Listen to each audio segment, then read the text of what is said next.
আনছস নাকি গুলিস্তানের মাল ধরায় দিবি? আমি তো 100% ব্র্যান্ডের মাল আনছি। এই চিমুই না, তোর জামা কাপড় হলো পিঁপড়ার মতো ছোট ছোট, তুই এত বড় ব্যাগে কি আনছস? আমার কাপড় ছোট হলে কি হইব? আমার মনটা তো এত বড়। আমি অনেকটি কাপড় চোপড় আনছি, সব আমি আরে বাইরে দিমু। ওরে বাট্টা, আর আমার তো একটা জামা দিলি না। তোর ছোট ছোট জামা তো আমি জীবনও পরতে পারুম না। তোর ফুল প্যান্ট আমার হবো হাফ প্যান্ট।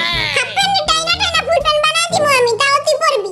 তোর টেপাই না জামা আমি জীবনও পিন্দুম না। তুই পরবি, তার বাপেও পরবো। চলো তাহলে আমরা ঈদের জামা রিভিল করি, লেটস গো। Let's go.